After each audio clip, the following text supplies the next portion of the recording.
जय श्री कृष्ण।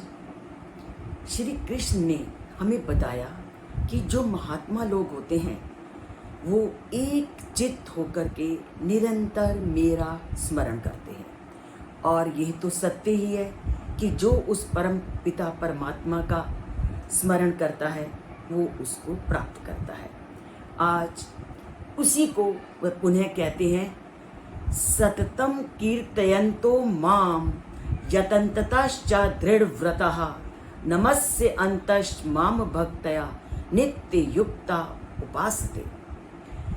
कि संसार में जो मेरे भक्त हैं, जो मेरे में विश्वास करते हैं, जो मेरे में श्रद्धा धारण करते हैं, वो निरंतर मेरा ध्यान करते हैं, निरंतर मेरी दिव्य महिमा का कीर्तन करते हैं और दृढ़ निश्चय के साथ नतमस्तक होकर वे निरंतर प्रेमा भक्ति के साथ मेरी आराधना करते हैं। और जो उस परम पिता परमात्मा की आराधना करता है उसके लिए वह परमात्मा कभी भी दूर नहीं होते, वह उसको अवश्य ही प्राप्त होते हैं।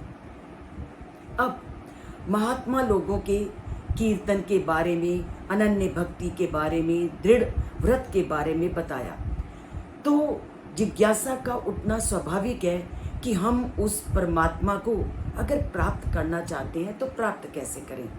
तो उन्होंने 3 साधन बताए, श्रवण के माध्यम से, कीर्तन के माध्यम से और श्रवण, कीर्तन और स्मरण, इनमें से आप किसी भी माध्यम से उस परम पिता परमात्मा के सानिध्य को, सामीप्य को प्राप्त कर सकते हैं।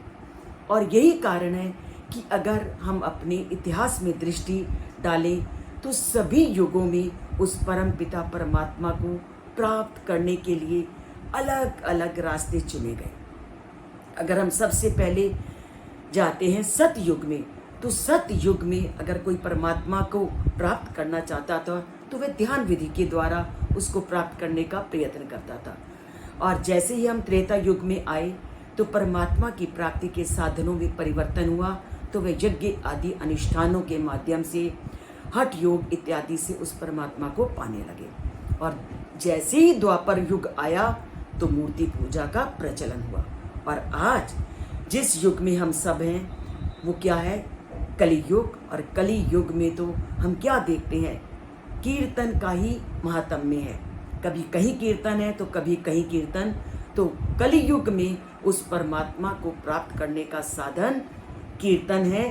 परंतु सभी साधनों में से अगर हम किसी भी साधन का जीवन में उपयोग करते हैं तो हम उस परम पिता परमात्मा को पा लेते हैं। इसीलिए मैं हर रोज़ कहती हूँ कि गीता के एक श्लोक का श्रवण करो और जीवन को सार्थक करो। और गीता का यह श्लोक हमें संदेश भी यही देता है, मन से चिंतन किया जब उसका तो डरने की क्या बात है, सौंप दिया जब जीवन उसको तो सफलता तुम्हारे हाथ में है। इसीलिए सदा करो स्मरण, कीर्तन और श्रवण उसका। तो इसके साथ साथ श्रवण करने के लिए इस वीडियो को देखना, सुनना बहुत ज़रूरी है, और सुनने के साथ साथ उसको लाइक और सब्सक्राइब करना भी आवश्यक है। जय श्री कृष्ण।